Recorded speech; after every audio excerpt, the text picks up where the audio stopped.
Bonjour et bienvenue sur Info 83 pour un rendez-vous que vous allez devoir noter sur vos tablettes à partir de maintenant. Le Sporting Toulon Club, c'est le nom de cette émission que vous allez retrouver tous les lundis. Je sais pas, c'est moi qui l'ai baptisé comme ça, donc, je sais pas si ça vous va, messieurs. Je m'adresse à nos invités que je vais vous présenter dans quelques instants. Ça sera tous les lundis. Vous retrouverez sur Info 83 une émission consacrée entièrement au Sporting Toulon, les Azur et Or. Donc il y aura une partie terrain avec de l'actu, effectivement l'actualité de l'équipe première, le débrief, les réactions, les analyses, les commentaires, les indiscrétions, tout ce que vous voudrez bien nous dire d'ailleurs, avec nos invités en plateau que je vais vous présenter dans un instant. Puis il y aura une partie magazine également avec les acteurs du club, les partenaires également, les infos autour de l'équipe. On aura un premier invité tout à l'heure dans ce numéro 1, c'est Karim Bouzalmat qui nous attend, qui est là en coulisses, qui interviendra. Il est arbitre en fonction en National 2, référent du club depuis un peu plus d'un an maintenant, et nous découvrirons les coulisses des matchs, les relations avec le corps arbitral. Ça sera dans la seconde partie de ce Sporting Toulon Club. Voilà, bienvenue.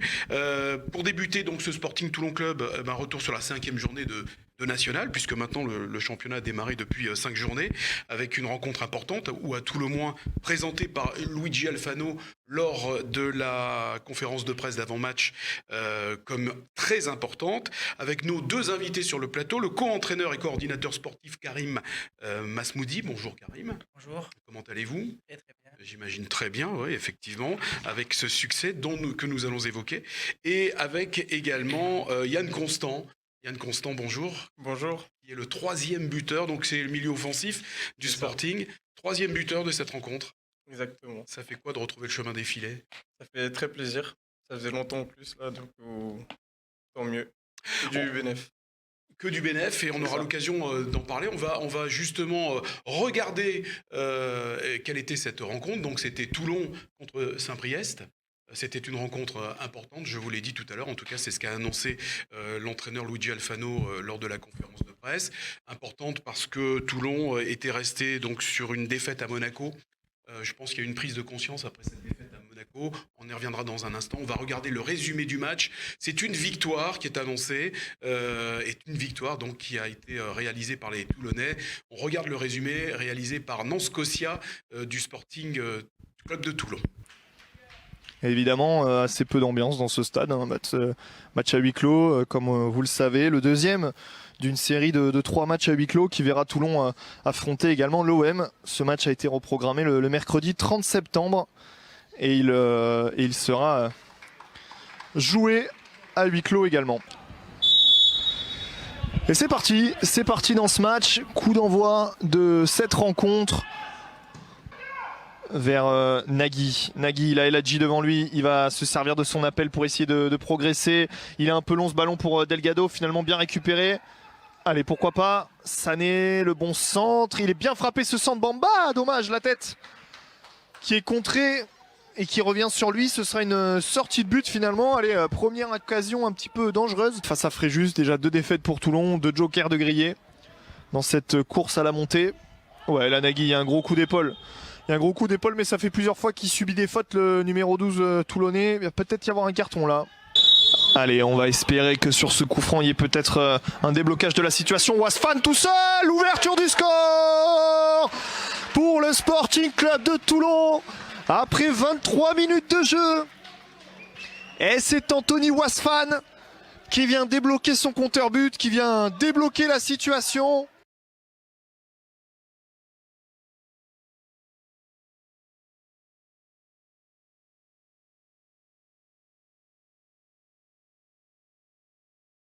Ça va faire du bien dans les têtes toulonnaises. Essayer d'avoir un live propre, net et précis. À l'image de cette première mi-temps où les Toulonnais mènent 1-0. Allez, Nagui qui joue, superbe. Avec El Hadji, il faut qu'il applique son centre. El Hadji, ouais, c'est bien fait, un petit peu fuyant peut-être. Mais Delgado, le bon contrôle, une fois, 2 fois. Delgado. Oh, elle est à l'extérieur de la surface cette faute. J'ai pas tout de suite tilté parce que je regardais le geste de l'arbitre. Oh, c'est à la limite. C'est à la limite. Nagui. Ouh, juste au-dessus. On a fait reculer le bloc de Saint-Priest. On a fait se replacer tout le monde du côté de Toulon. Mais là, Il y avait une grosse frappe de Saint-Priest pour essayer de remettre ce ballon dans la surface. Ouais, il est entre deux joueurs, Idriss et Chergui, il peut pas récupérer. Mama Sebou l'a volé. Oh quel but! Oh quel but de Mama Sebou! Pour le deuxième but! Incroyable Mama Sebou!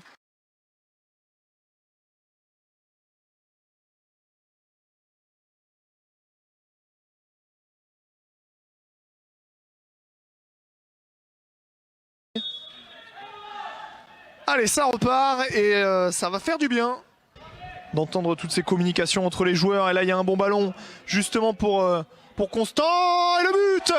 Oh, superbe Constant! Quelle frappe! Et l'ouverture du score, enfin l'ouverture de son compteur but, pardon.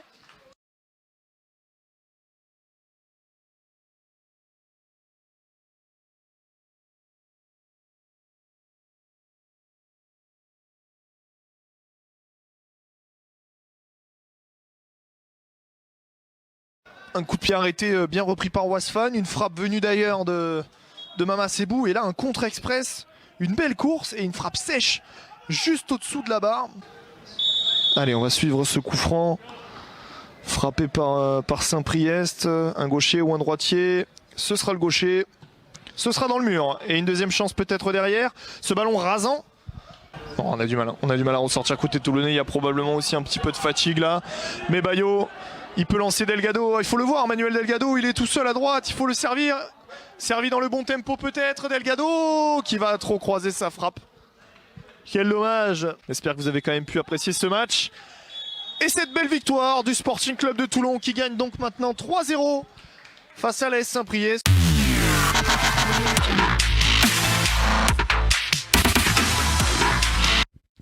Victoire donc des Toulonnais 3-0 face à Saint-Priest à huis clos. C'est pas évident de jouer à huis clos. Je vais m'adresser au troisième buteur, Yann Constant.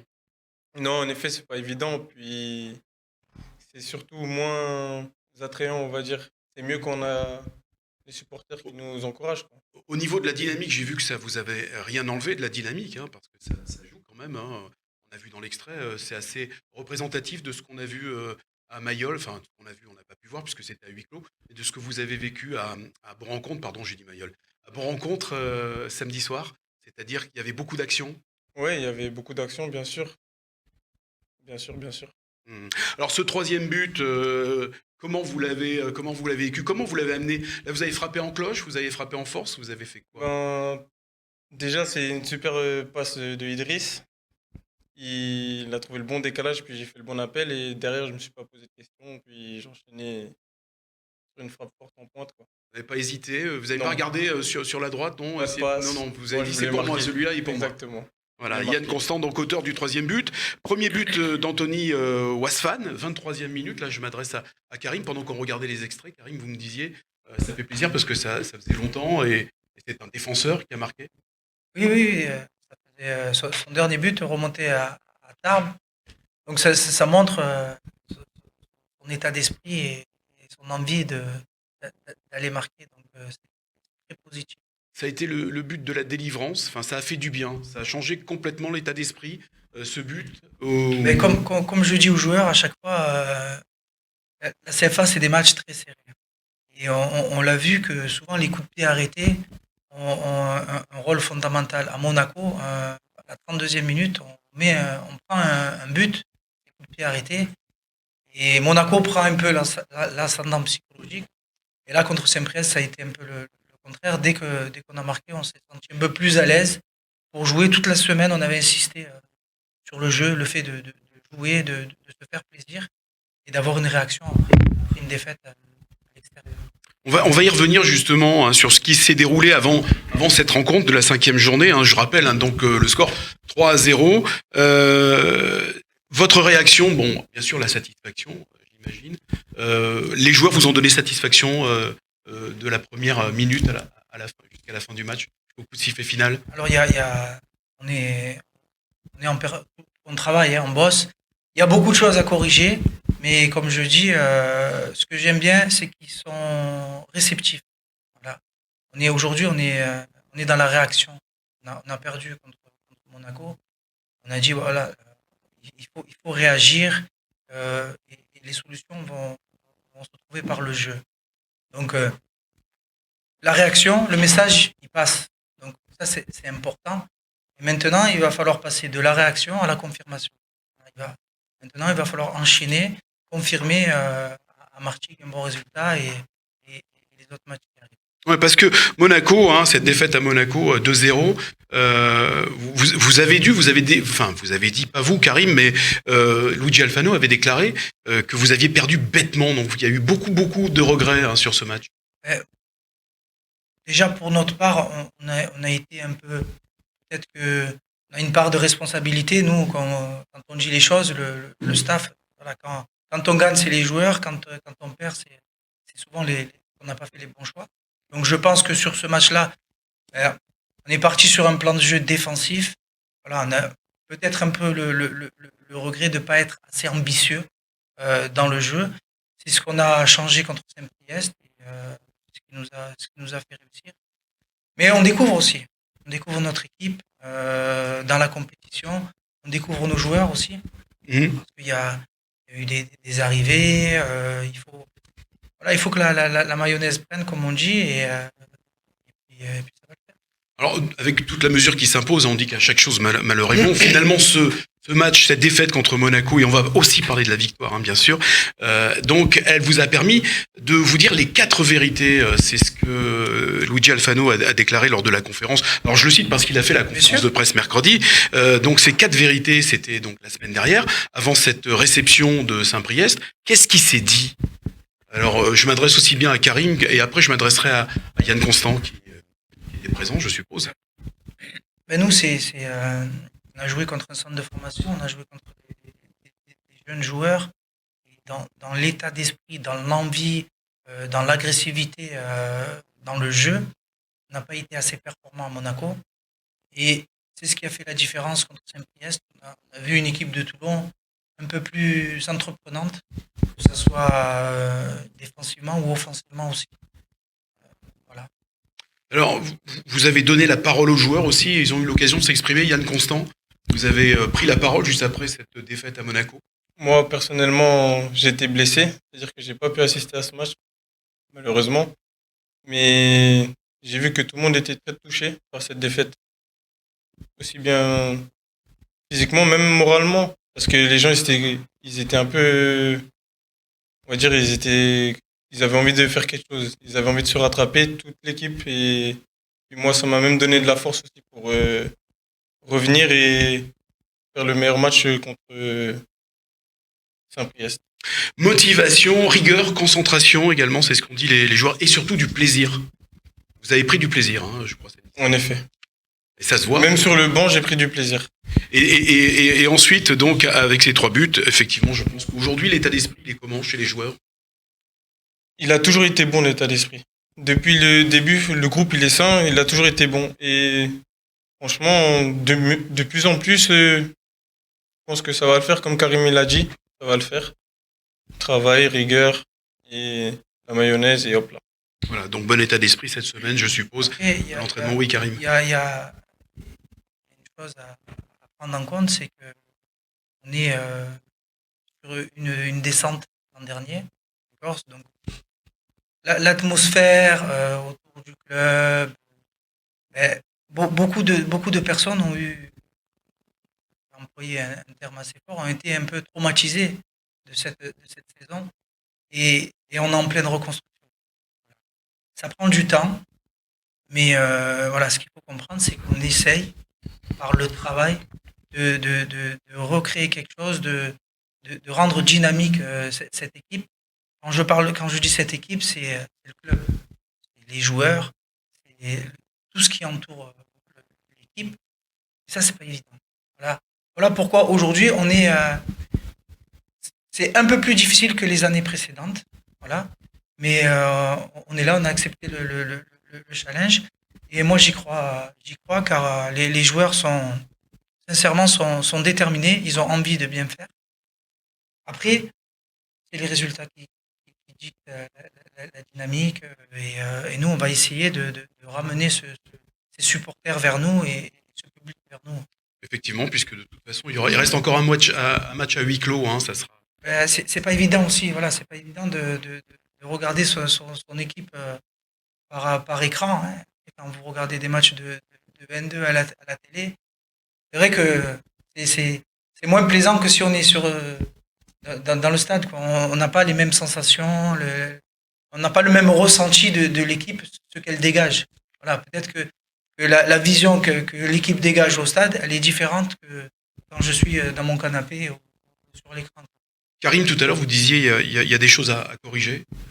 Qu'est-ce que vous avez à corriger? Ben nous c'est collectivement, on a senti que défensivement, on est plutôt, c'est plutôt cohérent. Bon, il y a Fréjus qui est actuellement la meilleure défense, on est la deuxième meilleure défense. Après, c'est offensivement, il faut être beaucoup plus ambitieux. Il faut, voilà, il faut oser. Et c'est là où peut-être qu'on manque un peu de puissance offensive, mais ça va venir par le travail. Les buteurs, je les rappelle, hein, Wasfan, Anthony Wasfan à la 23e minute. Mama Seibou également, 62e minute. Et puis Yann Constant, 63e minute. Vous avez entendu le message de Karim. Faut être plus ambitieux. J'ai entendu. Puis c'était à la 73e minute, mon but. Ouais, c'est ça. Qu'est-ce que j'ai dit? 63, c'est pour Pardon, ça. 62e pour Mama Seibou et 73e, pardon. Les résultats, effectivement, on va passer au panneau résultats pour cette 5e journée. On voit donc les résultats. Andrézieux avec Gol FC, donc un partout. Les résultats de Fréjus Saint-Raphaël qui a perdu donc à Rumilly. Votre prochain adversaire, ce sera Martigues, qui s'est imposé à l'extérieur à Monaco. Là aussi, c'est un gros match, le leader. C'est l'équipe en forme du moment, donc ils sont actuellement leaders. C'est la meilleure attaque avec 12 buts. C'est très offensif. Je connais très bien l'entraîneur Eric Schleck. Et voilà, ils sont sur 4 matchs sans défaite. Donc c'est l'équipe à battre et c'est l'équipe qui est actuellement leader. Donc on va jouer ce match. On va y aller avec beaucoup d'humilité, mais on a nos armes aussi. Justement, j'allais vous poser la question. Dans quel état d'esprit? Là, vous êtes sur une bonne dynamique après cette victoire. Et moi, ce que je veux, c'est la confirmation. On a perdu contre Fréjus, on a eu une réaction. On a gagné Andrézieux. On a perdu contre Monaco, on a eu une réaction. Maintenant, il faut apprendre de nos erreurs. Et là, si on veut espérer jouer le haut de tableau, on va jouer quelque chose cette année, ça va passer par des matchs charnières. Et celui-là, pour moi, c'est un petit tournant. Un petit tournant, donc ça sera le week-end prochain à Martigues. Là, ça sera pas, oui, à huis clos. Non. Mais avec un public qui sera pas à votre avantage. Mais bon, ça reste positif aussi pour les joueurs. Ça va permettre aussi de les motiver parce que c'est pas évident de jouer à huis clos. Pour motiver voilà, il faut nous le staff, on doit être derrière les joueurs, on doit par la communication. Mais c'est vrai que voilà, il y a 0-0 ou je sais pas, on est à la 60e, il y a le public qui pousse, il y a une pression un peu sur les adversaires. Ça nous manque, hein. C'est la première fois que ça arrive au Sporting, mais jouer les premiers matchs à huis clos, pour moi, c'est pas un avantage. Il y aura donc le dernier match à huis clos qui se jouera, ça sera le 30 septembre, mercredi, à Bon-Rencontre, donc contre l'Olympique de Marseille. Là aussi, c'est pareil, c'est un match que vous attendez. Ça va être un match chaud, j'imagine. Ouais, moi, j'ai pour habitude de faire étape par étape. Samedi, c'est Martigues. Et après Martigues, on pourra parler de l'OM. Mais aujourd'hui, voilà, l'objectif, c'est Martigues. On va regarder le classement, Karim et Yann, hein, si vous le voulez bien, le classement donc qui donne effectivement Martigues en tête. Alors Toulon est 10e, mais avec un match en retard, donc il se jouera le mercredi 30 septembre à Bon-Rencontre à huis clos face à l'Olympique de Marseille. En tout cas, messieurs, avant de parler de l'arbitrage, c'est la deuxième partie, la partie magazine, avec notre troisième invité. Il y a eu un moment donné, on le voyait dans le résumé, un pénalty qui aurait dû être sifflé. C'est ça, en effet.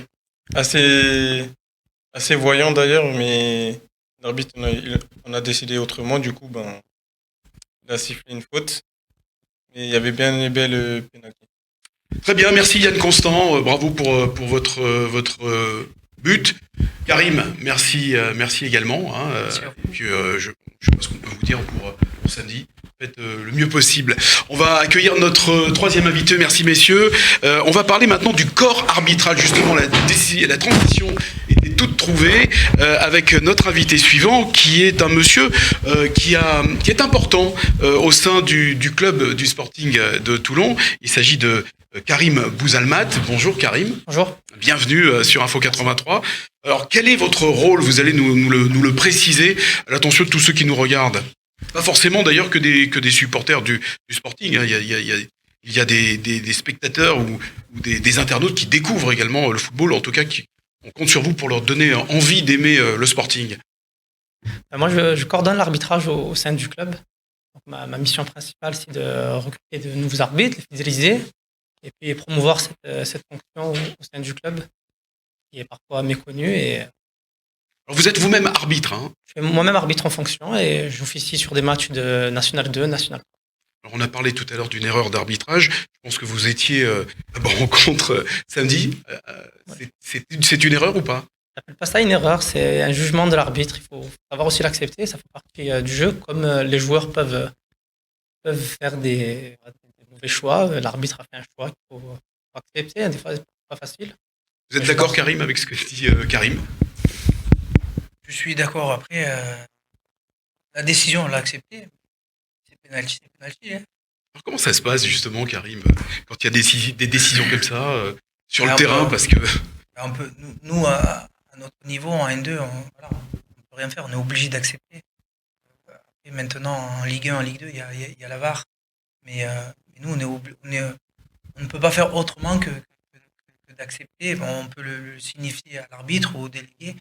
Mais après la rencontre vous allez voir l'arbitre, vous en J'ai- discutez? on a discuté. Oui, on a discuté. Après, sur ce match-là, on mène au score.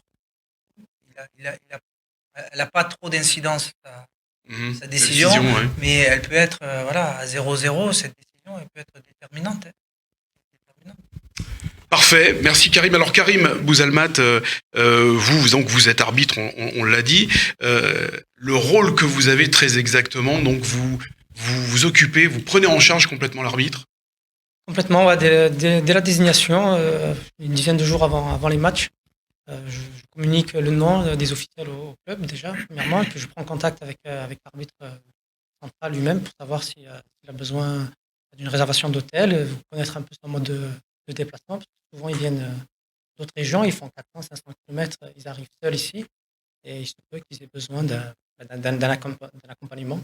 Et puis le jour du match, je les accueille au stade, et je fais le lien justement avec le staff. S'il y a des questions sur des décisions qui peuvent paraître parfois difficiles, voilà, c'est essayer de faire le lien et de pouvoir discuter sereinement, apporter de la sérénité entre l'arbitre qui se sent pas seul et agressé par un staff.